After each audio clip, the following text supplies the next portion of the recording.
안녕하세요, 요셉입니다. 제가 유튜브 방송을 하니까 이제 이 방송을 보고 본인의 고민을 이제 상담해 오는 지인들이 대단히 많아요. 그래서 이럴 땐 그럼 어떻게 해야 돼? 뭐 이런 식으로. 뭐 친구나 선후배나 이제 이런 경우들이 많은데 지난번에 어떤 이제 선배가 한 분 뭐라고 말씀을 하시나 하면 그 방송을 보고 그대로 실천할 수 있는 사람들이 그런 성격이 있고 또 그게 굉장히 어려운 사람들이 있다 이 얘기를 하더라고요. 그러니까 본인 같은 경우는 이제 막 그 남한테 이렇게 살가운 성격이 아니라서 그렇게 하기가 너무 어렵다. 이게 말이랑 이론이랑 뭐 이게 다 안 맞는다 지금 이제 본인이 실천하기에 이걸 들었다고 해서 이제 실천할 수가 없다는 얘기겠죠. 그래서 이제 본인이 굉장히 무뚝뚝해서 회사에서도 이제 자기한테 이렇게 탁 붙는 직원들이 별로 없고 대면대면하고 직원들도 집에 가면 애들이나 와이프도 대면대면하고 이래서 본인은 참 외롭다. 어떻게 하면 나도 좀 이렇게 사람들이랑 좀 잘 이렇게 지낼 수 있을까? 마음은 그렇지 않은데 그런 얘기를 하는 선배님이 계셔서 오늘은 무뚝뚝한 사람도 호감받는 법, 호감을 이제 남들한테 살 수 있는 법 여기에 대해서 함께 이야기를 나눠보겠습니다.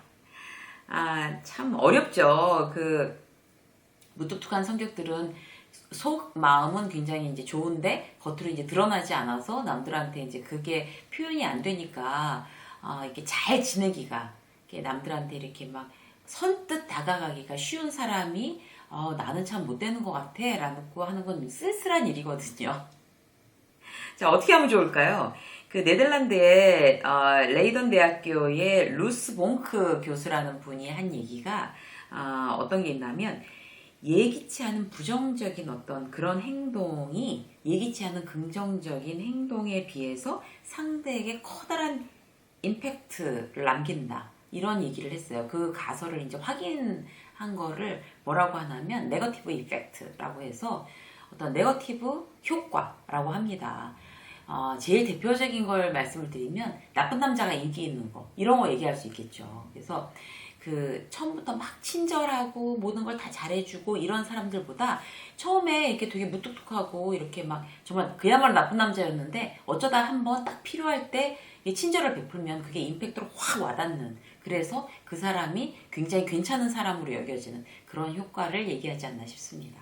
그래서 사실 무뚝뚝하다고 그래도 그렇게 나쁜 건 아닌 것 같아요. 그 성격을 잘 활용하고 그리고 이제 남들한테 본인의 성격에 맞춰 누구나 다 천성이 있는 거니까 본인의 성격에 맞춰서 이제 잘해주면 그것도 실질적으로 이제 그 자기한테 어떤 플러스 요인으로 작용할 수가 있습니다. 자, 직장에서, 가정에서 두 가지로 나눠볼 건데요. 어떻게 하면 인기를 얻을 수 있을까? 어떻게 하면 호감을 얻을 수 있을까? 무뚝뚝한 성격이. 직장에서 말이죠. 첫 번째는 관찰하셔야 돼요. 관찰. 그러니까 지금 말씀드리는 거는 어쩌다 한번 친절하기 위한 전략이에요. 그래서 내가 무뚝뚝한데 어쩌다가 한번 친절하는 거에도 관심 없다라고 얘기하면 이제 계속 인기 없는 채로 사셔야 되는 거고요. 내가 무뚝뚝한 성격이지만 어떻게든지 고쳐서 나는 정말 그 직원들한테 좀 인기를 얻어보고 싶다, 호감을 사보고 싶다, 좋은 상사가 되고 싶다라고 하시는 분들은 관찰하시는 것부터 먼저 시작을 하셔야 됩니다. 그래야지 어쩌다 한번 타이밍을 맞춰서 딱 친절할 수가 있는 거거든요. 감동적으로 말이죠. 그래서 스스로 좋은 사람이 되려면 일단 직원들을 관찰하셔야 되는 거고요. 이제 무심했잖아요, 평소. 근데 내가 관심이 없어, 난 사람들한테. 뭐 그런 걸로 그냥 두면 이제 계속 그런 식으로 하는데 노력을 한다는 게 이제 관찰하는 거라고 할 수 있거든요. 어쩌다 하면 친절을 내가 베풀기 위해서는 일단 관찰을 해야 된다. 그렇게 관찰을 하다가 효과가 좋은 걸 몇 가지 말씀을 드릴게요. 이제 생일 같은 때 뭐 이렇게 무뚝뚝하던 상사가 갑자기 생일을 축하해 라든지 뭐 생일인데 내가 밥 살게라고 하는 거가 그렇게 효과 있지는 않아요. 왜냐하면 생일날은 다른 직원들이 다 잘해주기 때문에 무뚝뚝한 나까지 나설 필요는 없는 거죠. 그래서 생일 이런 거 말고 좀 이제 특이한 때 남들이 잘 못 챙겼을 때 챙겨주는 게 굉장히 중요한데 그러려면 관찰이 중요합니다. 그래서 좋은 건 뭔가 하면 예를 들어서 입사 1주년 신입사원들 이제 들어왔을 때 평소에 무뚝뚝해서 잘 못해줬다고 하면 입사 1주년 때 입사 1주년 됐지 적응하느라고 굉장히 애썼다 이렇게 해서 이제 밥을 사주든지 뭐 저녁에 술 한잔을 사주든지 이렇게 하는 거죠. 그러려면 이제 그 뭐 직원들 본인이 직접 챙기든지 아니면 직원들한테 저 친구는 입사 1주년이 언제야? 라고 물어봐서 체크를 해놔야 되는 거죠. 그 정도 성의는 있어야 되는 거죠. 그래서 신입사원들한테 입사 1주년 챙기기 이게 굉장히 이게 파급력이 있습니다. 그래서 활용해 보시고요. 그 다음에 이제 그 나쁜 일, 뭐 어려운 일 처했을 때 도와주는 게 어떤 좋은 일을 축하해 주는 것보다 훨씬 더 효과가 있죠. 그래서 그 예를 들어서 이제 그 직원들이 어떤 뭐 장례식이나 이런 거 뭐 부모상을 당했다거나 이랬을 경우에는 매일 가는 거예요, 매일. 그러니까 왜 보통 우리 이제 봉투 들고 얼굴 한번 내밀고 그 다음엔 이제 뭐 거기를 완전히 이렇게 진행해주는 이제 직원들도 있지만 실제로 이제 모든 직원들이 가서 그 매일 붙어 있을 수는 없잖아요. 그런데 이제 직장 상사거나 동료거나 그런데 내가 이제 그 사람한테 호감이 있고 이제 그렇다고 하면 무뚝뚝한 성격이지만 그렇다면 오늘도 가고 내일도 가는 거죠. 이제 발인 전까지. 그 예전에 저희 이제 시어머니 돌아가셨을 때 어떤 굉장히 그렇게 그분이랑 친하다고 생각을 안 했었는데 그분이 한번 왔다 가시고 그 다음에 또 오시더라고요. 그러니까 연달아. 그래서 그게 지금까지도 굉장히 인상적이었어요. 그게 저희 시어머니 장례식장을. 그래서 아주 고맙고 늦게까지 나중에까지 인상적인 그런 것이 바로 이제 장례식장에 이제 매일 밤마다 와주는 거. 이거 굉장히 중요합니다. 그래서 한번 활용해 보시고요. 그 다음에 또 이제 제 경우인데요. 예전에 아주 옛날에 그 직장 상사가 저를 굉장히 싫어한다고 생각을 했어요. 저는 서로 참 별로 안 좋아한다 이렇게 생각을 했는데 제가 그때 둘째 애를 딱 낳았는데 집으로 이렇게 애기 내복이 택배로 해갖고 딱 오더라고요. 그 남자 선배였는데 남자 직장 상사였어요. 제 직속으로 직장 상사였는데 애기 내복을 축하합니다 이래가지고 이렇게 택배로 보냈어요. 너무너무 무뚝뚝하고 좋은 말 한마디 할 줄 모르고 이랬던 그 남자 선배가 그런 걸 보낸 걸 보고 깜짝 놀랐어요. 그런데 그게 벌써 몇 년에 거의 20년인데도 20년 지났죠. 그런데도 지금까지도 그게 생각이 나요. 그래서 그런 어떤 예기치 않은 서프라이즈 선물 이런 것도 그러니까 남들 막 다 할 때 하는 것보다 이제 좀 다르게 이렇게 하는 방법도 이제 일예를 이렇게 뭐 활용해서 한번 어떤 걸 활용해 보시면 좋을 것 같아요. 그리고 왜 이렇게 직원이 굉장히 직장 상사한테 막 엄청나게 야단맞고 이렇게 막 자리에 앉아서 거의 찌그러져 있을 때 있잖아요.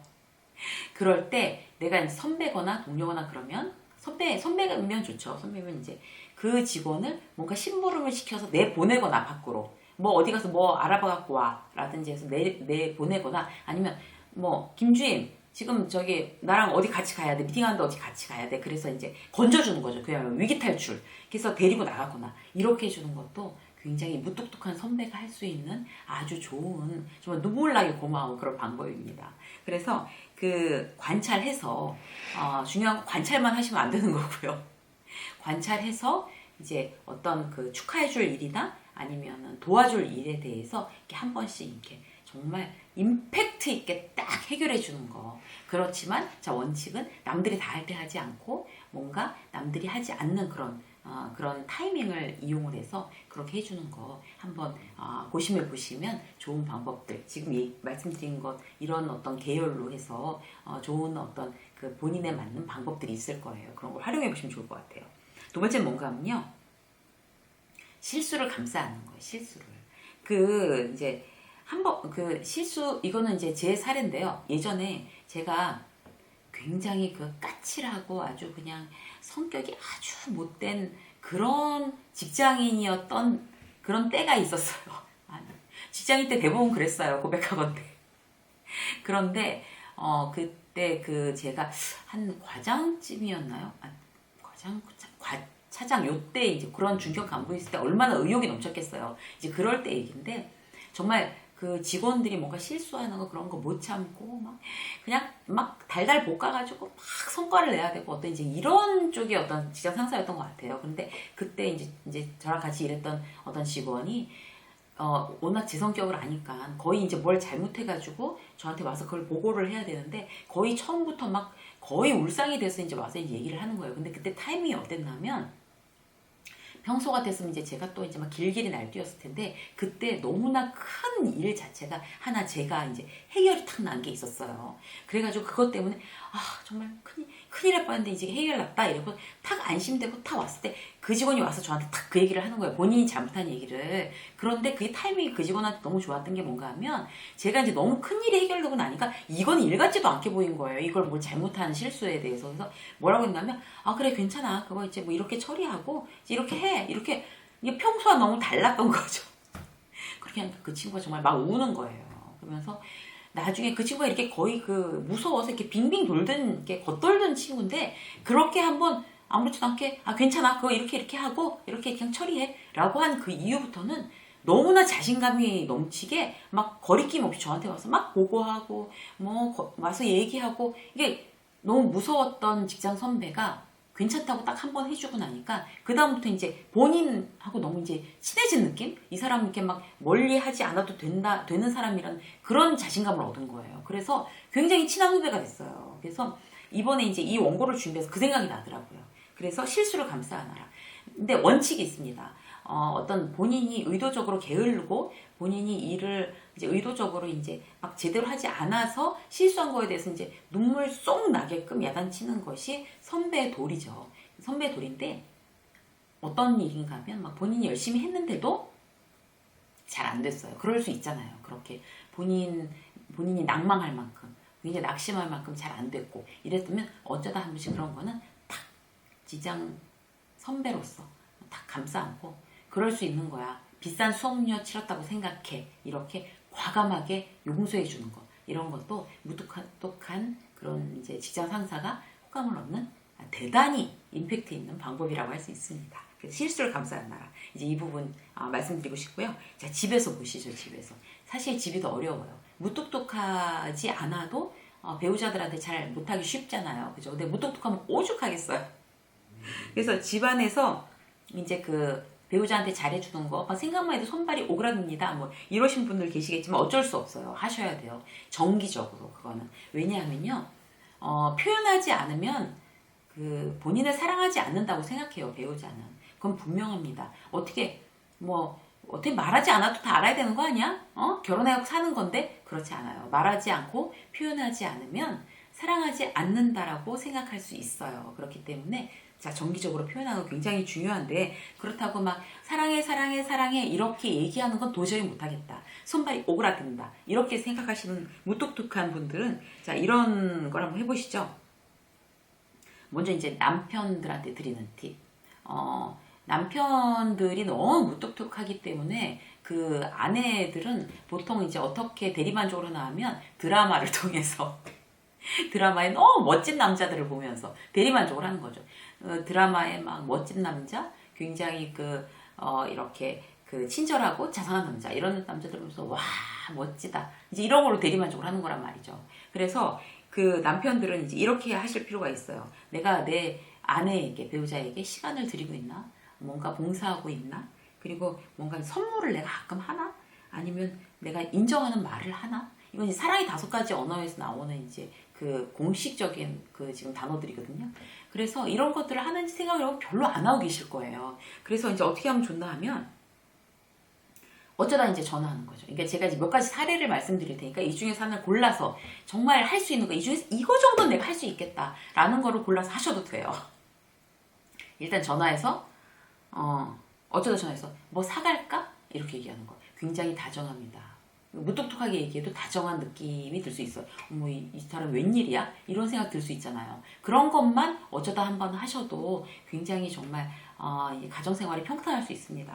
그리고 뭐 요새 이제 꽃 같은 거 지금 겨울이라서 없는데 사실 저희 동네도요. 그 퇴근 시간 무렵 되면 꽃장사 아저씨가 그 지하철역에 나와요. 그래서 막 10송이에 막 5,000원 하는 이런 10송이에 5,000원 하는 장미 이런 거를 막 어마어마하게 갖다 놓고 막 팔고 계세요. 그래서 뭐 그런 거. 뭐 저희 동네만 있겠어요? 온 동네 다 있을 거 아니에요. 그래서 그런 꽃 같은 거, 도매 아저씨들이 막 나와서 길에서 파는 꽃 이런 것도 좋고요. 그래서 꽃이 너무 싸길래 샀어. 뭐 이런 거 있잖아요. 그래서 막 꽃을 한 다발 막 이렇게 어쩌다 한번 사가는 거. 그 다음에 어쩌다 한번 전화하는 거죠. 이건 근데 중요한 건 꼭 낮에 전화하셔야 돼요. 그 이제 밥 먹을 때 다들 전화하시면 효과 없어요. 오늘 저녁 하지 마. 내가 사갈게. 이렇게 멋지잖아요. 시크하게 이렇게 하는 거예요. 오늘 저녁 하지 마. 내가 사갈게. 근데 이제 점심 때부터 얘기를 해줘야 저녁 때 오늘 저녁 안 해도 된다. 이렇게 아내들이 좋아하는데 이미 저녁 밥하고 다 해놨는데 저녁 하지 마. 이렇게 되면 더 열받는 거죠. 그거 조심하셔야 돼요. 그래서 뭐 저녁에 이제 맛있는 거 보통 이제 아내가 좋아했던 거 뭐 이런 걸 이제 사갖고 가는 거죠. 테이크아웃으로 뭔가 사갖고 가서 같이 넣어 먹는다든가. 그리고 금요일 밤에는 영화 보자. 내가 뭐 맥주랑 안주거리 좀 사갈게. 이러는 거. 그래서 이제 뭐 넷플릭스 이런 거 있잖아요 요새. 그래서 이제 뭐 맥주 사갖고 가거나 와인 한 병 사갖고 가거나 안주거리 사갖고 가서 밤에 이제 늦게 자도 되니까 이제 아내와 함께 영화를 보면서 맥주를 마시겠다고 하는 그 남편의 마음 자체를 굉장히 아내는 이제 신선하게 느낄 수 있는 거죠. 내 남편이 무뚝뚝한 사람일수록 더. 그래서 그런 것도 한번 활용해 보시고요. 그 다음에 이제 집안일을 그냥 말없이 하는 거예요. 뭐 굉장히 힘든 거 있잖아요. 뭐 베란다 청소, 목욕탕 청소, 막 이런 거 있잖아요. 그런 거 하거나 대청소 이런 거. 그리고 뭐 분리수거 당연히 뭐 이런 것도 도와주시면 좋고. 그래서 아무 말 없이 아내에게 봉사하는 거, 집안일로 이런 것도 무뚝뚝한 남편들이 도저히 난 정말 간지러워서 못하겠다 그러면 그냥 묵묵히 일을 하세요. 가정일을 도와주세요. 그런 것도 호감을 얻는 굉장히 무뚝뚝한 남편들이 호감을 얻는 좋은 방법입니다. 그리고 이제 인정하는 말인데요. 그 아이들 문제에 대해서 이렇게 하는 거죠. 이제 애들이 뭔가 이제 뭐 이렇게 잘 못하고 속 썩일 때 있잖아요. 그럴 때 보면 도대체 애를 갖다 어떻게 맡길래 말이야 집에서 애들이 정말 이렇게 얘기하시는 분들 계시는데 그렇게 하시면 이제 아내랑은 더 이상 사이기 좋게 지내기를 포기하신 분들인 거예요. 어떻게 얘기하냐면 이제 아내가 자취를 만약에 예를 들어서 할 경우에 당신보다 어떻게 애들을 더 잘 돌봐 어떻게 더 잘해 애들한테 이렇게 얘기해 주는 거죠. 그리고 또 당신 음식 잘하잖아. 뭐, 당신 음식이 제일 좋지. 이렇게. 사실 이렇게 먹을 때마다 맛있다 맛있다 이렇게 안 하더라도 어쩌다 한번 지나가는 말로 당신이 음식은 잘하지 이렇게 얘기해 주는 거. 이런 것도 굉장히 중요합니다. 그리고 직장에서 이제 맞벌이 부부들 같은 경우 이제 아내가 막 직접 상사 욕을 한단 말이에요. 그런데 여기서 굉장히 남편들이 잘 못하시는 부분들이 어떤 건가 하면 아내가 직장 상사 욕을 할 때 그거를 갖다가 아내를 평가하는 거죠. 당신이 어떻게 했길래 그렇게 나오겠어? 그럼 회사에서 그렇게 하지. 그걸 어떤 직장 상사가 좋아하겠어? 이렇게 하면 정말 대책 없는 남편이고요. 어떻게 하셔야 되냐면 같이 욕을 하셔야 되는 거예요. 같이. 이제 와이프가 지금 중요한 거는 내가 잘못했거나 직장 상사가 잘못했거나 이걸 이제 누가 잘못을 가리자는 게 아니잖아요. 그냥 내가 열받으니까 얘기하고 흉보는 건데 거기에 대해서 이제 동조하셔야 되는 거예요. 도대체 당신은 잘하고 있는데 그 직장 상사는 막 이러면서 이제 같이 욕해주는 거. 이런 것도 굉장히 중요합니다. 그래서 이제 제가 이제 말씀드린 것 중에 네, 정말 다는 못하겠고 이거 하나는 할 수 있겠다 라고 하는 거를 대단히 무뚝뚝한 남편들은 일단 응용해서 그 본인의 상황에 맞춰서 그렇게 해보시면 좋을 것 같고요. 이번에 와이프의 팁. 자, 제일 중요한 거 남편에 대해서 무시하는 발언. 그러니까 여자들도 굉장히 무뚝뚝한 와이프들이 많아요. 사근사근하지 않은. 그럼 이제 그런 와이프, 사근사근하지 않는 와이프에 대해서 유감스러워하는 남편들이 많잖아요. 그런데 거기에 대해서 이제 무뚝뚝하지만 본인이 무뚝뚝하지만 그 성격을 잘 고치지 못하지만 가장 조심해야 되는 거. 일단 남편을 무시하는 말은 절대로 금기어다. 이것만 명심하셔도 일단 이제 평균은 가는 거죠. 그래서 절대로 뭐 이런 거 있잖아요. 애들한테 절대 아빠 같은 사람하고 결혼하면 안 돼. 막 이런 거. 최악이고요. 그런 의미에서 예전에 왜 영화배우 탤런트 정혜영 씨 가수 션하고 결혼하신 분, 그분이 굉장히 인상적이었던 게 뭔가 하면 인터뷰 기사를 한번 봤는데 자기 딸이 션 같은 그런 이제 자기 남편 같은 남자랑 결혼하게 해달라고 기도한다는 거예요. 정말 대단하지 않아요? 방송을 보시는 모든 아내분들 말이죠. 이게 곰곰이 정말 가슴에 손을 얹고 딱 생각해 볼 때 내 딸이 내 남편 같은 사람이랑 결혼하기를 너무 간절히 기도하는 마음으로 바란다. 이런 분들 있으세요? 많지 않아요. 남편보다는 훨씬 좋은 사람이랑 결혼하기를 바라죠. 그리고 남편에 대해서 이제 불만이 많으면 많을수록 그렇게 생각하잖아요. 딸이 남편 같은 사람이랑 결혼하기를 바라는 그런 아내 별로 없습니다. 그래서 야, 정영 씨는 진짜 결혼 잘했구나. 그런 생각이 들더라고요. 그런데 그게 결국에 뭔가 하면 그 남편을 굉장히 존중하는 그런 마음이잖아요. 그러니까 그들 부부는 안 봐도 이렇게 연예인 부부들은 이제 남들한테 보기에 굉장히 좋게 보이려고 어떤 이제 좀 뭔가 오버된 부분도 많을 건데 저는 그 인터뷰를 보면서 아, 이 부분은 정말 사이가 좋겠구나 이런 생각이 들더라고요. 어쨌든 그래서 인정하는 남편에 대해서 인정하는 말이 가장 중요합니다. 아내들은 무뚝뚝하지만 그래서 그 무시하는 말 당신 나쁜데 정말 그건 더 나빠 막 이렇게 얘기하는 거 있잖아요. 그 습관은 도대체 언제 고칠래? 막 이런 거는 절대로 하지 마시고요. 어쨌든 그 인정하는 말 당신을 예를 들어서 이제 이런 거죠. 당신만큼 성실한 사람이 어딨어? 라든지 또 그 나이에 당신만큼 근사하게 늙는 사람 없을걸? 뭐 이런 말. 그리고 또 이제 애들한테 야 이제 막 아빠가 저기 있는데 막 들으라는 듯이 이제 야 아빠가 최고지 막 이런 거 그런 거 꼭 하셔야 되고요. 그리고 웬만하면 출근 때 주무시는 아내는 별로 좋은 아내는 아닌 것 같습니다. 깨어 다 있으셔서 배웅하시고 남편이 들어올 때는 눈 마주치고 수고했다고 이제 인사말 해주는 거 이거 기본으로 하셔야 되는 거고 그건 무뚝뚝해도 난 무뚝뚝해서 그렇게 못해 라고 하시는데 그건 무뚝뚝한 게 아니고 예의가 없는 거예요. 그래서 그건 이제 꼭 챙기셔야 되는 거고요. 이게 나이가 먹을수록 남자들은 대접받는 거 좋아한대요. 그래서 어쩌다 한 번은 왜 이런 거 있잖아요. 애들이랑 다 같이 먹을 땐 그냥 다 같이 먹으면 되는 건데 남편 혼자 밥 먹을 때 있잖아요. 남편 혼자 밥 먹을 때 그럴 때 그 찬스를 잘 무뚝뚝한 아내일수록 그 찬스를 잘 이용하시면 좋아요. 뭔가 하면 테이블 매트 이제 애들이랑 다 같이 먹을 때 안 해주던 테이블 매트에 예쁜 그릇에 이렇게 그러니까 막 락앤락 그런 막 반찬통 통째로 내놓고 이런 거 절대로 하지 마시고요. 예쁜 그릇에 테이블 매트에 예쁘게 밥 차려주는 거 반찬이 얼마 없어도 굉장히 효과가 있습니다. 꼭 활용해 보시고요. 그리고 이제 그 똑같은 그 말을 해도 일단 그 통보하는 거 하고 그러니까 어떤 의사표현을 해야 되죠. 남편한테 나 이번 주말에 없을 거야 어디 갈 거야 라는 얘기를 할 때 그거를 통보하는 식으로 하느냐 아니면 허락을 구하는 식으로 하느냐 의논하는 식으로 하느냐 이게 굉장히 뉘앙스가 다릅니다. 그래서 똑같은 말을 전하더라도 통보 알고 있어 이런 거 말고 내가 이번에 주말에 어디 갈 건데 괜찮겠어요? 이렇게 물어보는 거 마치 허락을 구하듯이 어차피 갈 거지만 이렇게 하는 말습관, 말버릇은 가정의 평화를 가져옵니다. 꼭 그렇게 한다고 뭐 돈 드는 것도 아니고 더 힘드는 것도 아니잖아요. 그래서 꼭 그렇게 하시고요. 지난번에 저희 유세민 지정 수업 카페에 이렇게 그 게시물을 어떤 분이 올리셨는데 아내 되시는 분인 것 같아요. 그런데 거기에 그렇게 해놨대요. 남편이 이제 자기 생일이라고 해서 굴하고 콩나물 넣고 라면을 끓여주는 거를 그걸 선물로 주셨다는 거예요. 남편 되시는 분이. 제가 그거 보고서 진짜 야 정말 이 남편은 가정의 평화를 어떻게 지켜야 하는 줄 아는 분이구나 이런 생각이 딱 들었어요. 그래서 정말 돈이 많고 적고 그 다음에 어떤 큰 걸 잘해주고 안 잘해주고 중요한 게 아니라 정말 아주 작은 센스.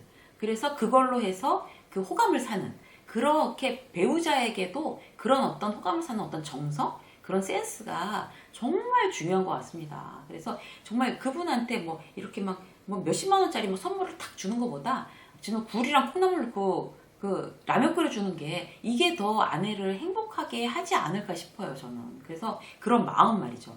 그래서 무뚝뚝한 그런 분들은 사실 그걸 단점이라고 생각하지 마시고요. 그거를 잘 활용해서 어쩌다 한번 진짜 굴, 콩나물, 라면 끓이는 심정으로 그렇게 정말 배우자에게 이렇게 한 번씩 정말 임팩트 있는 어떤 그런 선물, 그 다음에 그런 어떤 말, 그리고 그런 봉사, 어떤 이제 이런 것들이 그리고 그렇게 이제 함께하는 시간들 이런 것들을 고민해 보시면 무뚝뚝한 배우자지만 굉장히 가정생활을 잘하고 호감을 얻으실 수 있을 거라고 확신합니다.